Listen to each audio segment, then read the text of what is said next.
There has been a steady flow of family, friends, neighbors from the community for about 3 to 4 hours now. None of them invited. It's sort of created an impromptu open house, if you will.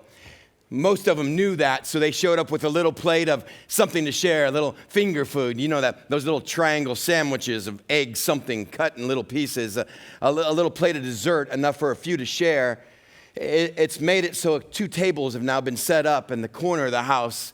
When they come in with a plate or a dish, just put it there, and now there's a little buffet of finger food and desserts for those that keep coming in and out through the front door. She tries to apologize. I didn't expect this. I didn't expect company. I apologize for the house. I would have, and yet her house is always kept nice and kept. It's those starting to gather in the front of the house because there's not room inside, and he's just there shaking hands. As everyone comes through and says, we just want to say congratulations. We just want to wish you well. There's no better man for the job. You see, it would be a little different if he actually put his name in for the job. He didn't. If he was actually running for the office, he wasn't. It was something that the community kind of decided on their own simply because of who he's been. And his wife is just brimming ear to ear with the biggest grin you've ever seen, a heart that's just swelled with pride. Finally, he's getting the recognition for what she has known all along, his character, his wisdom. That's my guy. The kids have been put to bed, and yet the buzz in the house keeps them awake through the thin curtain that separates where they sleep and those that are coming and going. And somewhere into the dark of night, those few stragglers that just don't understand it's time to go are finally ushered to the door, and it's time to go. They pick up a little bit, but they find themselves sitting at the table for the first time, just staring at each other eye to eye since the announcement has been made. He looks down and rolls the last bit of tea around the bottom of his cup, sets it on the saucer. She's holding on to hers, just smiling. He's never been a man of many words. He's always tried to share with her, but most of the time he's just misunderstood, and he wants to do his best to convey to her what he's feeling because it's going to be evident over the next few days. And it just comes out in a short little statement. I don't think I can do this. And the words just kind of trail off across the table. She immediately, with all the confidence in the world, jumps in. Oh, husband, you're great for the job. I know you're going to be amazing at this. Everyone else knows you're going to be amazing for this. That's why you're picked. And she grabs the cup and saucers and takes them over to the wash basin. And she keeps talking about how great he is. And her words kind of drift off into the night because he's realized she's failed to see what he was trying to say. He is scared to death about showing up for this. He has no idea what to do. He doesn't have the tools for this trade. There is no experience. He doesn't know where to get them from. And yet the expectation now of the entire community is going to be on him. And he knows he is going to fail in front of people and fail miserably. And that is not a place any man wants to put himself. But today, he was on the list of names that were just said. He will be the judge for the community. For the first time in the history of their people, he has an appointed office. He will be the judge. People will bring their cases to him, and he is clueless on what to do with that. And he knows the responsibility. It's people's lives or livelihood that he'll be messing with. And what is he supposed to do? He hears for the third time a question from the wash basin being asked, and he realizes he hasn't been listening to her. What was that? And she stops with patience. And now that she has his attention, she repeats it. Do you know when you start work? He says, no. Do you know how many hours this will take? And he says, no. Do you know where you will work? And he replies, no. Babe, it's just like you. I heard I got the job, and I didn't even know I was up for it. And she will grin ear to ear. And little does he know that tomorrow, a young courier will drop off the first book that will go on his shelf. Here's what you do with cases like this. And he will pore over it and memorize it. Little does he know that several weeks ago, Moses was trying to lead all the people in their cases. And his father-in-law, Jethro, showed up and said, Moses, you're an idiot. Well, he didn't say it in those words because it's son-in-law, not son. But he basically said the same thing. Moses, why is there a line of people outside your tent from the dark of the morning to the dark of night? And Moses responds, they all got cases. They all got issues. We got 1.5 million people that are going from here to there, and I'm the only one to do this. And his father-in-law says, you're an idiot. What you're doing isn't good for you, your marriage, or your kids, or the people out there. You need to break this up into communities of thousands, and in that, you need to appoint judges over them, and you only have the most difficult cases. This man is not aware of the conversation. All he's aware is it won't be a vote. It's about your character. It's about your godliness. And apparently the life he's been living over the last 20, 30 years, he's now judge of the community, and he's got nothing to go on. There's no office, there's no court system, there's no laws. And today, we get a peek into what was delivered to him. Today, we get to look over his shoulder, and for the first time, see the first book that he will put on that shelf that lawyers have with all those big brown books that surround him. He'll get book 1. And it's in the second book of the Bible. It's Exodus chapter 21. There's 3 chapters of these laws that these guys are going to be handed. Chapter 21, 22, 23. And they're the parts of the Bible, if you ever just like flip around and go, God, show me what to read, and you just flip in the Old Testament and it says, if your animal gores someone, you are responsible for that. And you're like, life verse.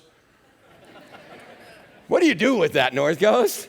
How many of you have animals that have gored people before? I mean, here in Vista, not. Carlsbad, definitely not. San Marcos, Escondido, Fallbrook, probably a few of you. And so I always get emails from Fallbrook. Why the farming jokes? They're not funny. And I always reply, you should have been in live. People laughed. And so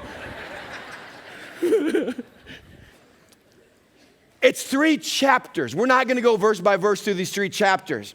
They're amazing laws, but a lot of them don't even apply to us today. There are 3 chapters that's going to go labor and employment laws, murder and manslaughter, and what's the difference? Violent assault laws, liability for your animals, theft, prosecution, restitution, rape, a dowry of a woman, a value of a woman's virginity, personal responsibility, personal injury laws, disability insurance, idolatry and sorcery, treating the disadvantaged in society, how you make loans and property loans and lending, justice and equal standing before the law. It's the first book that's going to be given to these judges we saw back in chapter 18. Brand new positions, and these guys are like, I got no case law, I got no study. In fact, we have no law. We've been watching 21 chapters right now of a God that delivered his people, the Hebrew people, from the land of Egypt, crossed the Red Sea, hit that nation with plagues. You've got 21 weeks to catch up on. We got to the point where they're in the wilderness. Now God showed up in thunder and lightning and flames, smoke building up in the mountain like a furnace, shaking violently, calls Moses, and the people stand there and they hear those 10 commandments. And God says, I want to give you a glimpse of my might and my power, because he's just laid down a contract. If you want to follow me, then out of all peoples and all nations, you are going to be my most treasured possessions. You are going to have a relationship with me like a royal priesthood. If you want to do what I'm telling you to do, then you get a God of this size and magnitude. What a scene. And after these 10 commandments, he breaks down 3 chapters of a bunch of little laws to say, now here's how you're going to live in community. Here's how you're going to be different. Here's how you're going to glorify God. And here's how you're going to learn to get along with each other. It's weird verses. Like go to the beginning of chapter 22. What is this guy supposed to do? This judge, when someone comes in and says, someone stole something from me. Well, he can make a decision, but the guy down the street's going to make another decision, and the guy in the next community is going to make another decision. And in chapter 22, verse 1, if a man steals an ox or a sheep and slaughters it or sells it, he must pay back 5 head of cattle for the ox and 4 sheep for the sheep. If the thief is caught breaking in and is struck so that he dies, the defender is not guilty of bloodshed. But if it happens after sunrise, well, then he's going to be guilty of bloodshed. A thief must certainly make restitution, but if he has nothing, he must be sold to pay for the theft. If the stolen animal is found alive in his possession, whether ox or donkey or sheep, he must pay back double. Back up to chapter 21, verse 32. You got a whole bunch of little verses in here about laws. 21:32. If your bull gores a male or female slave or servant, the owner must pay 30 shekels of silver for the master of the slave or servant, and the bull must be stoned to death. There's responsibility for your animals on other people's person or personal property. And it's 3 chapters of stuff like this. You got a guy breaking into your house and you're like, and you hit him with something and he dies. He goes, you're not guilty. It was done in the act of protecting yourself and your family and your possessions. That's now a new case law for you. However, if it's done in daylight, in other words, you wake up in the morning and go outside to pick up the morning paper with your cup of joe and you're like, my garage door's open? Why is the garage door open? And you walk over and you see the marks of the crowbar that was used to pry it open and your new lawnmower is gone. And you start walking around the neighborhood looking for your lawnmower. And you find somebody with your lawnmower and you kill him. He goes, no, now you're guilty. We're going to separate those two. Now this judge has something to go by. Someone comes in and says, this guy stole my horse and we caught him with the horse. And he's like, God is only concerned about stealing an ox or a sheep. Sorry about that. Good thing you stole a horse. Have a good day. No, they're principles for Israel to live by. This guy goes, he stole a horse. I don't know. Oh, wait a second. Someone just dropped off a book of laws for me. If you steal an ox, you got to pay back 5. You own 5 horses. Woo, that was pretty good. I think I can do this. Someone shows up and says, the neighbor's cat scratched my kid. And you're like, seriously? You got an appointment for that? Seriously? Well, it's a 3-year-old little girl, and they scratched her about 4 weeks ago, but now her eye's infected, and she can't see at all. In fact, she's going to lose the eye. What the heck am I supposed to do about a cat scratch infection? Has the cat scratched people before? There's a bunch of kids in the community that's been scratched. I mean, cats are crazy. We know that. Should have never brought him from Egypt. Should have gone to the Red Sea with that cat. I don't know what to tell you. Wait a second. I do have case law about if your animal hurts someone, you are responsible. If that animal's hurt people in the past, that animal should be put down. I think I know what to do with the cats. You see what's happening here? God has given in his wisdom 3,400 years ago what the entire community needs to say, this is how we're going to live in peace. I've said you are going to be my treasured possession. I said you're going to be a different people group. This is how you are going to live differently. It shows God's wisdom. It shows his love. It shows his character. He's going to institute over these next 3 chapters that all human life is valuable. You have a slave or a servant. We're about to get to that. That is a person of worth and value. We have to put some value on it. Somehow you kill or your animal kills someone else's servant, that's at least 30 pieces of silver. And we're at least going to start there. It's laws about kindness and compassion that are commanded from the people of God. Justice and fairness is going to be required among God's people.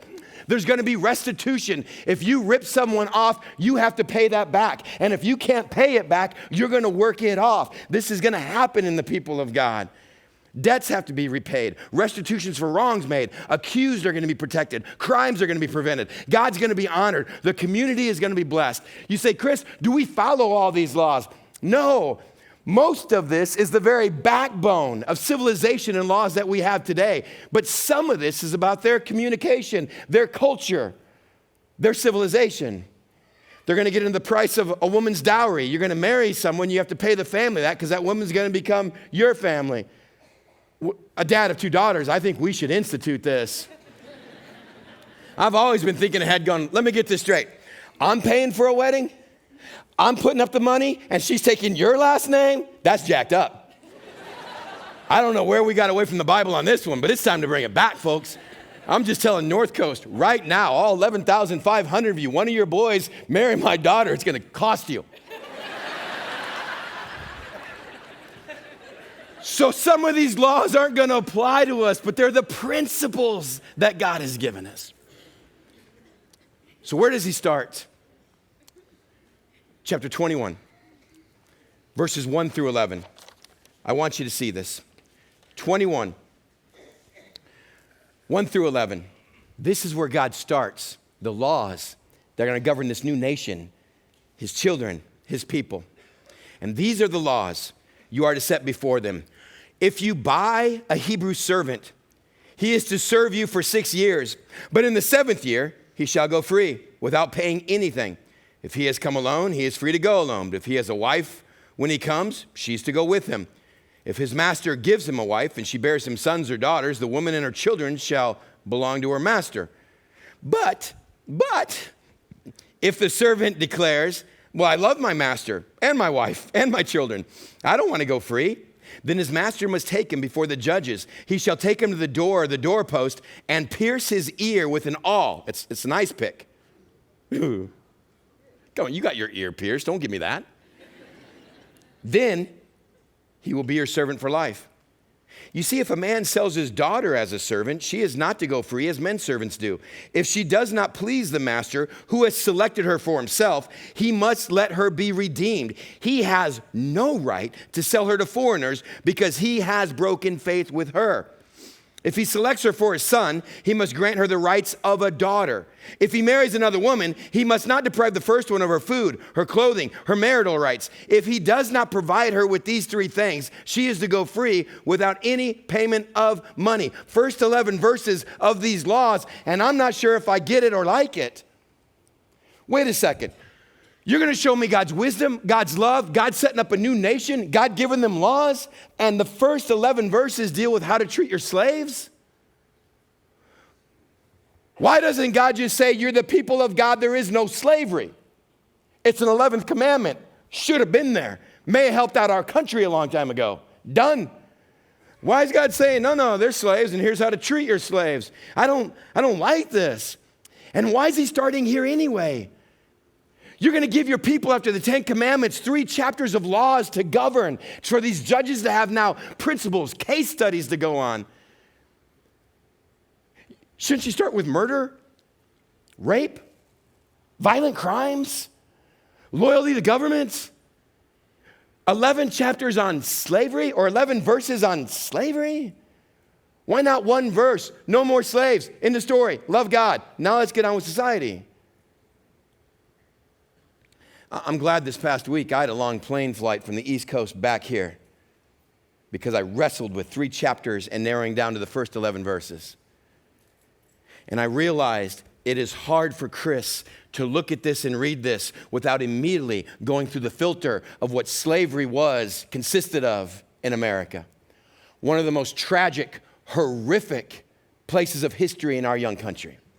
That somewhere in the mind of founding fathers and leaders who ironically came to this country for freedom thought it was okay to capture people from their homes and civilization, buy and trade them and beat them as property.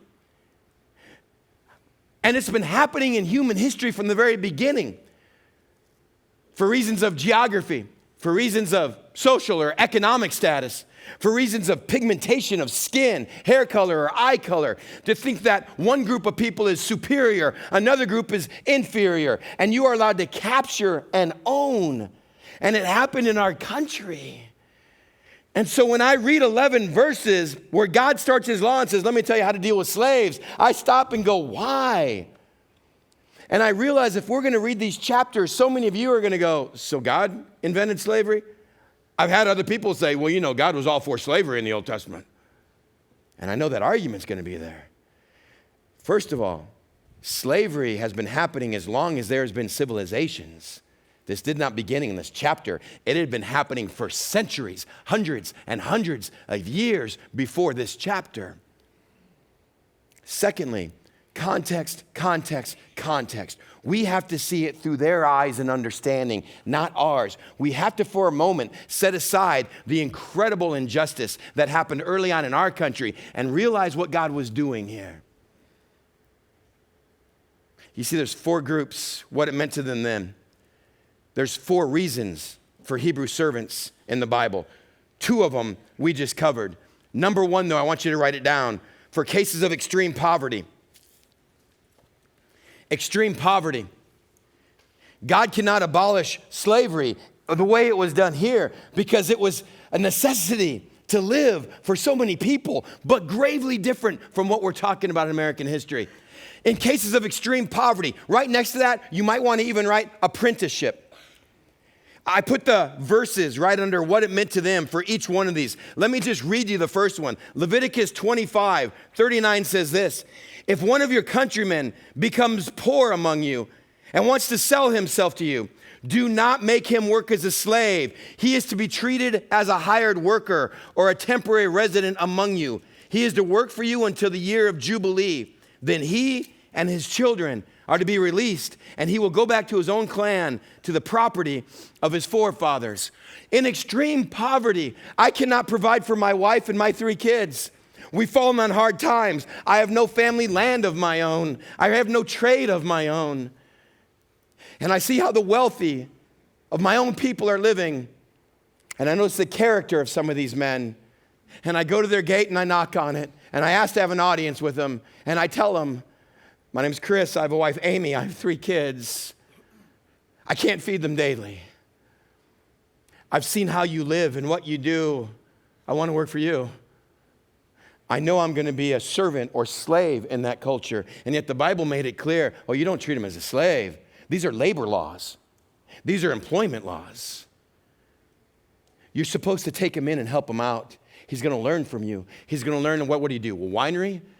He's going to learn your vineyards. He's going to learn your planting. He's going to learn the fertilizing. He's going to learn to take care of the fruit of the vine. What are you, a shepherd? He's going to learn sheep. He's going to learn what you do in mating season and birthing season. He's going to learn what you do in shearing season. You're supposed to give him this. He's one of your fellow men. First reason why they were slaves, out of necessity, because you have people coming. It's a mutual contract. Can I do this with you? And notice what the Bible says. You're to treat him to a point where the year he's supposed to be set free after 6 years, he may say, but I love it here. I love working for you. Can't my family stay? That's how you're supposed to treat him. Second reason, they're slaves. It's a daughter to be married. A daughter to be married. We just covered this. If a man sells his daughter as a servant, she is not to go free as men servants do. And for the last of these 11 verses, it dealt with a female servant or slave. What is that about? Their daughters be married. You see, in that culture, once a daughter is supposed to be married, she becomes completely part of the family she's married into. There is no joint in-laws. Well, we have father-in-law, mother-in-law, and then we have... No, she becomes that family. Now, that's so important in the custom in ancient Israel that they wanted to make sure this girl is a good fit. And they wanted to make sure, can this girl get along with our family? I mean, our family is nothing but a bunch of sarcastic people. That's how we show love. If she's a little fragile flower and doesn't understand the Brown family, she's going to break. Do you understand when you sit down at the dinner table of my extended family, you will be ripped on severely only if you are loved. If no one makes fun of you, and we've had outsiders, if you will, non-Browns try to get into the family, and they walked away and they're, it was so nice. Everyone picked on everyone else, but no one picked on me. And I'm like, ooh, then they didn't like you at all. I'm glad you think it's nice. Nice never seeing you again. It's weird. We don't sit across and hold hands and share our day and say, man, I appreciate you. We sit down and go, holy cow, you're fatter than we were yesterday. And somewhere inside you go, I'm accepted. You got to try that out for a while. So they would say, I have 4 sons, and I've noticed your daughter is also of character. She's going to come into our family, and the Bible makes it clear she is to be given full rights as a daughter. And if you choose not to marry her if she's a bride for you, or you choose that she's not marrying your sons, you do not sell her as a slave, treat her as a slave. She has full rights as a daughter. You either marry her or she's redeemed. She's given back to her family. And if her family comes from poverty, then she lives in your house with full clothing, food, and luxury as a daughter. It's the second reason that was happening there. Third reason, bankruptcy. We just covered that in oh, no, we didn't. Bankruptcy. There's laws of bankruptcy here. You made a deal for someone. You owe a debt and you can't pay it off. Well, we can't put you in debtor's prison. Maybe that teaches you a lesson, but what for the poor guy that loaned you money? We're not going to do a prison system, they said back then. You're going to work it off. It's going to make you think twice about a contract. You come to a place and say, I just don't have the money. Well, move on in. You're going to work this off for 6 years. Congratulations, on the 7th year, every slave goes free. Everyone goes back if they want to. But there's a period of time you have to work off a debt that's only fair to the contract that both of you agreed to. And the fourth reason, restitution. That's the one we just read. If someone steals something and maybe they already slaughtered it or got rid of it, or maybe they sold it to pay off their debt or to pay for their habits, and you find the guy and he doesn't have anything, he's supposed to work for you. And you go, excuse me? I don't want the guy that stole my lawnmower to work for me. Do you understand that? And the judge is like, yeah, that's a pretty good idea. Then you should sell them. What's the price of a slave? We got to put a price on it. And right here it says 30 pieces of silver. 30 pieces of silver.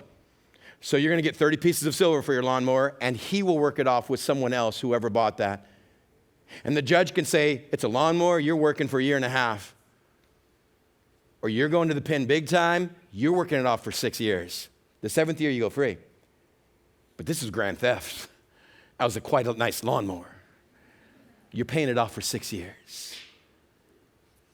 So there's 4 reasons for servitude, for slavery, and yet it's completely different than what you and I think. The idea of stealing people, lifelong servitude, concepts many of us have of American slavery, they do not apply to the people of God or the practice in the Old Testament. Slavery here, servitude here was chosen. It was mutually arranged, or it was of a limited duration put on you by a judge. It was highly regulated, done so in a way that at the end, they may look at you and say, I don't want to leave you. This has been the most amazing thing I've ever done. Completely different. See, the question isn't, why did God allow slavery? The question's got to be, when did the abolishment of slavery begin? And I would say, Exodus. Second book in the Bible, chapter 21, God wrote down, every person is going to be equal. Everyone's created in the image of God. There is a price on everyone. How dare you take another country, civilization, person, and think yourself superior and one inferior? And I have to separate that before we jump into this. And then I thought, but God, why do you start there? Why'd you start with 11 verses on slavery? And I tried to stand there at the foot of the mountain and see what he was telling Moses and figure out, what does this mean for them then? And on a long plane ride from the East Coast, I couldn't figure it out. So I tried to step back and I watched the Israelites standing there and Moses telling them, this is the law. And I tried to sit there and go, why did you start with 11 verses on slavery? Of all the places to start a law for your people, why there? And I couldn't figure it out. Reading the Bible, it doesn't help me a whole lot of times. I try to see it. So I climbed to a little hill on the other side of the wilderness. I saw 1.5 million people. I saw a mountain with fire and smoke. This isn't a revelation from God, by the way. This is just how I see the Bible. You're like, oh, God spoke. Shut up. I just like, look, I'm still a little kid in Sunday school. Do you have pictures? Okay. And I tried to picture it. And I tried to sit there and watch Israel. Here are the laws to set up your community. First 11, slavery. And it hit me. Oh my gosh. 3 months ago, all 1.5 million Hebrews were slaves. And they're following a new master. And God says, I'm going to start with who you are and where you've come from. For the last 400 years, you've been brutally oppressed, beaten, stricken by the Egyptian empire. And you are about to start a civilization. It will not happen ever with the people of God. There's an equality here. I realize in ancient cultures, there's a reason we must still take on servants, and they're great reasons. But you will not ever, when I give you a land flowing with milk and honey, go back and become what I tore Egypt apart with and become like that. It's God starting, saying, let me tell you about slaves. And I didn't get it, but all 1.5 million people have been 3 months into their freedom. And they would all sat there and said, we get this.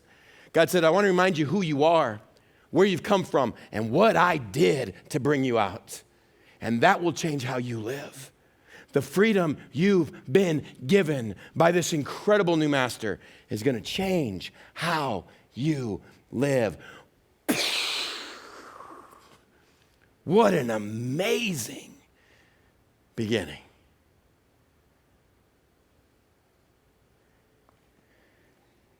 And if that's what it meant to them then, what are we supposed to do with it now? Where do we go with passages like this? And I realize in the New Testament, since Jesus came and the cross and the empty tomb, there's a couple things I think this still applies and means to us now.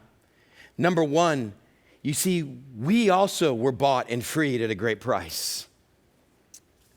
I didn't throw it there in your notes, but you want to write down next to it 1 Corinthians 6:19 and 7:23. 1 Corinthians 6:19 and 7:23. Paul is writing in 1 Corinthians 6 and 7, says it twice. Don't you know that you are not your own? You were bought at an incredibly great price. What do you mean? We were traded? Humanity was traded for? He says, yes, by this incredible God. You see, you had a debt to God that you couldn't pay off. You had a debt that you owed. What happens if you owe a debt and you can't pay it? You have to work for them. Something is demanded from that. Romans is going to break down the sin issue in my life. The fact that I've taken my life from God, I've done wrong against him, and he is creator of life, man, I owe him big time. And I have a debt to God I just can't pay for. He goes, don't you know that was bought as a price? Someone paid it for you. That Jesus took that cross, you're covered, you're paid for at a great price. You go, does that mean now I'm a slave? No. I wrote there in the second verse under what it means to us now is John 15, 12 through 17. John 15, 12 through 17. It's that last night in that upper room, that famous table with all 13 of them. Jesus knows the Romans are coming that night to get him. Jesus knows that Judas has betrayed him. The amount they've come to agree on is 30 pieces of silver. 30 pieces of silver. 30, man, that sounds familiar. No. The other place that is mentioned is in the second book of the Bible, 1,400 years before, where you had to come up with some price on people, 30 pieces of silver. If you take the death of a servant or slave, it's 30 pieces of silver. That's the agreed on price. Jesus says, I'll be the slave for you. I'll be traded for that. And I will pay your debt. And that night in that upper room, he gives this incredible story. He says, guys, I'm about to leave. I'm going to my Father's house. Don't be discouraged. You know the way. And in my Father's house are many rooms or mansions. If it were not so, I wouldn't be telling you this. And I'm going to go and prepare a place for you, that where I'm going, one day you will come and join me. And when the disciples go, oh, wait, time out. We have no clue what you're talking about. How do we get there? What's the way? And Jesus says, don't you know me? I'm the way. I'm the truth. I'm the life. No one gets to the Father but through me. That's John 14, 6. And when the other disciples simply say, hey, Jesus, I don't mean to interrupt. Can you show us God? He's like, what? Can you just show us God? You're kind of freaking us out here. He goes, don't you know me after I've been with you for 3 years? Anyone who has seen me has seen God. What an audacious statement. He goes, guys, it's better if I go. If I go, my Father will send a Spirit. The Spirit of God will be in you to bring you conviction, to show you how to walk, to show you the truth in the Word. It's better if I go. Do you understand? And they all go, no, we're really clueless now. He goes, let me tell you a story. And a bunch of fishermen lean close. There's a garden. And they're like, okay. And my Father's the gardener. And they're like, got you so far? And he says, I'm just a vine. You're a bunch of branches. 11 times in 7 verses. He says, if you remain in me. Just remain in me. Walk with me. This Christian life will happen. But apart from me, he said, you can do nothing. You can't do this Christian life on your own. It's a bunch of work and rules and regulation. You better stick with me. That's all you need to know. He says, now, I'm not going to call you slaves because a slave doesn't know his master's business. From now on, I call you friends because now you know the truth and what this is about. You're not called slaves. You were bought at a price. Number 2, we have the power to exercise this free will and to live freely. We have now a power to exercise this free will and to live freely. I can do what I want now. I have this freedom in Christ. And we always talk about this freedom in Christ. What's that mean? What's that look like? Not only are we in America, a free country, I have the freedom now to go, man, I can do what I want to do. I can live how I want to live. I can think how I want to think. I can have the motives that I want. I can pick the job that I want within some reason. NFL seems to pass me up every year. But I have this freedom. What do I do with it? And on this plane flight back from the East Coast, it started hitting me. Romans 1:1. There in your note sheet. James 1:1 in your note sheet. 2 Peter 1:1. Jude 1:1. First verses of 4 of the books. Paul wrote more New Testament books than anyone else. Writes Romans. Verse 1. How does I start? I, Paul, who used to be a terrorist killing Christians, but met Jesus on the road, and now I'm a Christian. That's the beginning. Erase. I, Paul, who has planted more churches than any of you. Little braggadocious. I, Paul, an apostle. Booyah. I, Paul, a bondservant to Christ. And the Jewish audience went, oh, what's a bondservant? Aren't we friends of Christ? Don't we have freedom? Why do you call yourself a bondservant? What's a bondservant? I'm glad you're still in Exodus chapter 21, verse 5. We read it. Now we'll read it again. But if the servant declares, I love my master and my wife and children, I do not want to go free, then his master must take him before the judges. He shall take him to the doorpost, and pierce his ear with an awl, and then he will be a servant for life. It's your 7th year. It's time to go. And you walk him to the gate, and you open it, and your servant looks out, and he remembers where he's come from. He remembers he has nothing to go back to. And he turns around and sees his master and how he's lived, and he says, I don't want to go. You have your freedom now. That's the law. But I love you, and how you've taken care of me, and living inside your protection and your walls. I want to stay. He's like, are you sure? He's like, yeah, it's going to hurt a little bit. Let me grab the ice pick. And you go to this judge and says, look, it's the 7th year. By law, I have to let him go free, but I want to stay. And the judge goes, do you? And he goes, yeah. And he's all, master, can you leave the room? Now, slave, really, between you and I, you have the protection of the court. He's like, I love this guy. I love how he's taking care of me and my family. For the last 6 years, I've raised them with this family. I love the job I get to do. I don't want to go back to who I was. He says, okay, bring your master back in with the ice pick. They go to the door frame of the house. They lay his earlobe on it. They put the ice pick on it. And he's like, just do this once. Get it right. Whack! Wasn't as bad as I thought. And you are marked for life. You are a bond servant. Your choice. Because you don't want to go back to where you've come from. You have freedom. What do you want to do with your freedom? I want to work for him for the rest of my life. And I want to seal this deal. Romans chapter 1, verse 1. A guy, Paul, who writes more about the freedom we have in Christ than anyone else, says, you know what I do with mine? I'm a bondservant. 2 Peter chapter 1, Peter writes, I, Peter, who walked on water, and you haven't. Nah, not a good way to start the Bible. I, Peter, who was so close to Jesus, he called me Satan once. Oh, definitely don't want to start with that one.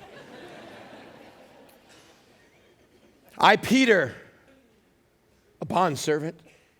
James 1:1, the half-brother of Jesus, writes the book of James. I, James, a bondservant to Christ. Jude writes his book, chapter 1, verse right, other half-brother of Jesus. I, Jude, a bondservant to Christ.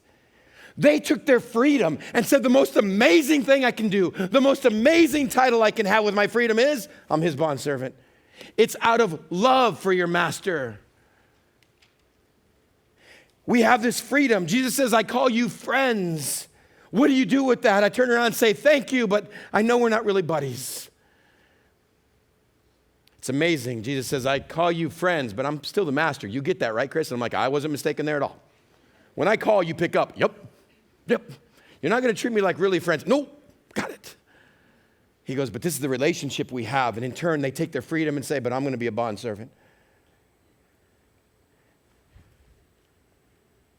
You see what it means to us now, that choosing Jesus is choosing a life of service on his terms, not ours.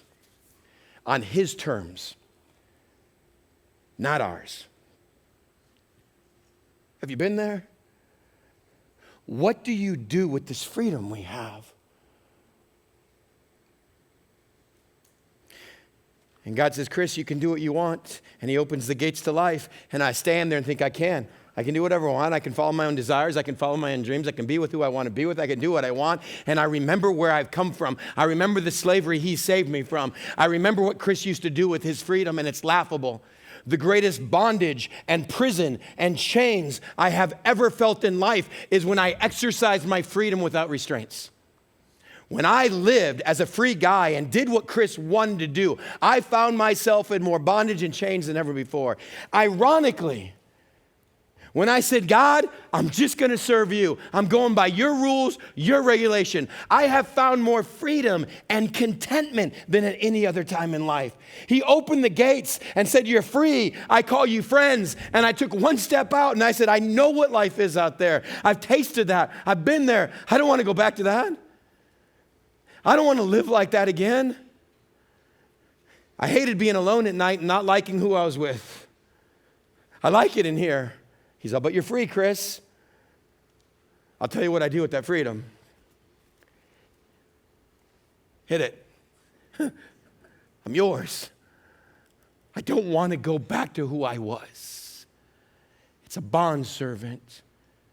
Second book of the Bible. And the New Testament authors, and Paul and Peter and James and Jude say, you know, of all the titles I could use, the one that brings me the most glory is simply, I'm his bondservant. That's what I do with my freedom. I'm simply his. What a picture. Some of you have got to be wrestling this. Why would anyone give up their freedom? Some of you got to be in this place, oh my gosh, I feel like I want to follow Jesus. I feel like, but you see the list of rules and regulations. And some of us are confused with the Bible says we have the truth will set us free. But now are we slaves? Are we free? I don't get this. I want you to write this down. We are all mastered by something. Our freedom comes in choosing what that is. Every single one of us will be mastered by something. The only freedom we have is in choosing, what am I going to be mastered by? What is it that my life is going to be controlled by, directed by, run under? That's the freedom we have. We have the freedom to choose what we're mastered by. But we are all going to be mastered by something. I want to read you this. It's John chapter 8, 31 through 36. Jesus is talking to his Jewish followers. And to the Jews who believed in him, Jesus said, if you hold to my teaching, you are really my disciples. Then you will know the truth, and the truth will set you free. He goes, look, I'm telling you how this life works. I'm telling you how this game is played. And once you realize this, man, this is going to set you free. You're not going to be bound by the scoreboard of this world anymore. You're not going to be walking around with the guilt and shame that you have. You're not going to be walking around chasing temporary things when you know the eternal things count. Know this truth. Know how this game is played. Man, this is going to blow your mind. This is going to set you free. But they respond simply by saying, but we're Abraham's descendants. We've never been slaves of anyone. How can you say that we need to be free? And Jesus replied, very truly, I'm about to tell you, everyone who sins is going to be a slave to their sin. Now, a slave has no permanent place in the family, but a son or daughter, they belong to the family forever. So if the Son of God has set you free, you will be free indeed. They go, wait a second. What do you mean we have to follow your truth? We're already free. And Jesus goes, are you? You're a slave to something. I promise you, you're a slave to something. You're a slave to your pride. You're a slave to your greed. You're a slave to the American dream. You're a slave to your affluence. You're a slave to materialism. You're a slave to your lust. You're a slave to your pornography. You're a slave to your sexual addiction. You're a slave to your own desires. You're a slave to your own scoreboard. You're going to be a slave to your own success. You're going to be a slave to your own inferiority. You're going to be a slave to your body image. You're going to be a slave to your worth or lack of self-worth. He goes, I promise you, you are a slave to something. He goes, what I'm giving you is truth that will set you free. Well, doesn't that mean then we're a slave to you? Yeah, but you're a slave to a master who calls you friends. You're a slave to a God that's promising you freedom from any other master. I was struggling and thinking about this, and it hit me. Marriage. I didn't sign the contract. If I would have read it fully, I may not have signed it. They just have you say, I do, and you have no idea what you're saying you do to, and you have no idea what you're saying you don't to. Just think of marriage as a free man. Marriage is simply that act of coming to that, I'm not going to date anyone else for the rest of my life. I'm only going to be with one woman for the rest of your life. Out of all the flavors in the world, you get one. No sense to have a menu, look at anything. You're stuck with one person for the rest of your life. Let me tell you about that. One, that's going to decide who you're with and where you go. In fact, as a 40-something-year-old guy, 45, you got to call and ask permission just because you're working a little late. What do you mean? You got to call and say, hey, I know I told you I'd be home around 6. I'm probably looking closer to 7. Is that okay? Okay, thanks. Hey, guys, I can stay a little later. If you're going someplace and end up not going there and you go someplace else, you got to call and ask permission for that too. You know, I said I was going to hang out with the buddies and play cards. We all decided instead we're going down to this place in San Diego. Is that okay with you? Okay, thanks. Her name is going to be on the house. Her name is going to be on the accounts. And yet I have to ask permission on how to spend my money. Hey, babe, I'm down here at Turner's Outdoors, and they got the cool rod and reel I was looking at, and it's on sale right now. Uh-huh. Mm-hmm. Well, I can wait till Christmas.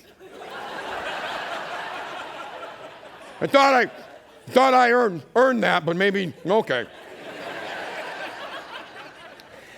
I have to take on her bills. I have to take on her debt. I take on whatever baggage she brings with her. I have to take on her family that comes with it and responsibilities with that. And yet she gets to tell me what to do. I am stuck for life. And just in case you don't know that, that is part of the fine print they make you say. For better or worse, for richer or poorer, till death do us part. And they're like, you said it. No wonder why people go, this is my ball and chain. You hear that? This is my old ball and chain. As a free man, who in the world would ever subject themselves to that contract? And then I saw Amy. I'm like, let me sign here. Initial, done. I do. Do you do? Woo!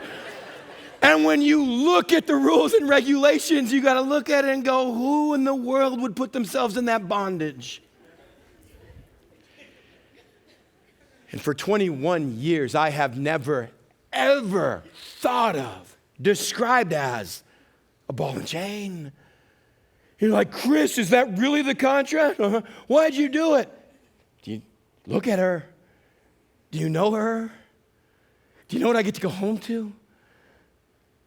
Do you know what I found in 21 years of companionship and support and encouragement? Oh, I'd sign that over and over every day. If I had to wake up and renew the contract, I would sign it every day. It's the New Testament. You have the freedom to live however you want to live. And they came and said, have you seen my God? Have you experienced my God? Why would I ever step back out and live into my freedoms? Why would I ever go back to the way Chris used to live? This is who I get. It's a God of thunder and lightning, of volcanic proportions, of earthquake, of trembling smoke and trumpet blast, who says, out of all the people, you're mine. You're my treasured possession. I don't call you slave. I call you friend. And I go, thank you. I'm going to refer to myself as your bond slave. It's the highest calling. It's a commitment out of love. Exodus chapter 21, verse 5. If, however, you use that freedom and say, I love my master. I've tasted life outside his gates. It's Psalm 73 where Asaph writes, Lord, there is nothing in heaven and earth that compares to you. Why do I envy other people in this life? Why do I look at their success? Why do I look at their lifestyles? Why do I get myself depressed? Why do I leave myself discouraged when I look at the scoreboard of life? It only makes sense when I come to you and say, oh, God, what was I thinking? There is nothing on heaven and earth that compares to living with you. I'm your bondservant. You see, I guess what it simply comes down to is it all depends on who the master is. It all depends on who the master is. It's what Jesus showed us in his encounters all the way. A woman caught in adultery, and Jesus stooped and started writing in the dirt with her. And all the men around her that wanted to throw rocks and stone her were dismissed until it's just she and him. He says, woman, where are your accusers? And she goes, I guess they're gone. He goes, then I don't accuse you either. You can go, but you're going to sin no more. I bought you. You're going to live differently. It's Zacchaeus, the wealthiest man in the community that was trapped in his own successes. Couldn't sleep at night. And Jesus says, tonight I'm going to your house, Zach. And Zacchaeus encountered a true and living master and said, what do I do now? And Jesus says, you'll live generous. You'll be generous because you'll always remember who you were and where you came from. It'll change how you live. It's a woman at the well who was there at the wrong time of day because she was the wrong kind of woman. And Jesus says, I have to stop here. He goes, you're going to worship me in spirit and in truth. I want the truth about you, and I'm about to set you free. What does she do with it? She goes back in town and tells everyone her story, the very story she was hiding from at the beginning of the chapter. She has been set free. It's a demoniac who lives in the tombs naked and carving himself with pottery and shards, who comes screaming down a mountainside. And in an encounter with Jesus, he finds himself clothed and in his right mind. He goes, I'm going with you. And Jesus says, no, you're going back home. But now you have a story to tell. You've been freed to serve me, to set other people free. That's how we're going to do this. You have a choice. You can go and live however you want. But if you've truly encountered who this master is, the only response is, God, I have nowhere to go and no one to follow but you. I think the highest title I could ever use is I'm yours. What a story.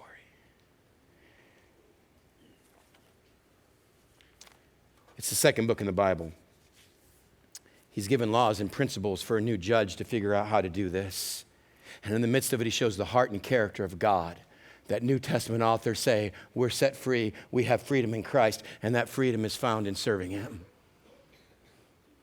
And there's no other freedom that can touch this. What a rush. Choice is yours. Father, may we be a people that walk out of these campuses, these venues, knowing we have the freedom to do what we want. And God, the only response, if we truly have come to know you, is to take that freedom and say, I am doing it with you your way. It's by your terms, not mine. You are master. You decide how this works, not me. And God, in return, we find a freedom, a contentment, a joy that we could never experience outside your kingdom. May we press into that, God. May we walk with you. May we understand, a lot like marriage, in losing myself, in losing my life is when I'm going to find it. It's at your doorpost. It's marked with you because you were pierced for us and you paid the price to buy us back. Thank you for that love, for desiring to walk with us. May we remain in you. In Jesus' name, amen. You know, as you go, I imagine as the sun came up that next day, Mom and Dad realized there were a lot of paper cups and plates scattered around the house they didn't get the night before. The kids go out in front and pick up the trash that was left there. A courier comes running up the path, drops off chapter 21. It's your first set of case law, sir. Quickly, he sits at the table and opens the page. And a man of character and godliness would take those 11 verses and push himself back. Of course, God would start with where we have come from to simply remind us who he is and let us know you understood the world's slavery. You will live differently as my people. What a beginning to your laws that will govern your civilization. Today we simply have that choice. You've also been given freedom. What you do with that matters greatly to you and to God. And to come back and say, I've tasted my freedom. I want yours. What a picture. You've been freed from your slavery. And now with that freedom, the only choice is to be a slave. The difference is the master you're following. And it is out of love and devotion. The brilliance and wisdom of 3,400 years ago, a legal system starting with those 11 verses. Man, that's my God. I hope he's yours. Turn around and greet a freed slave person. We'll see you next week.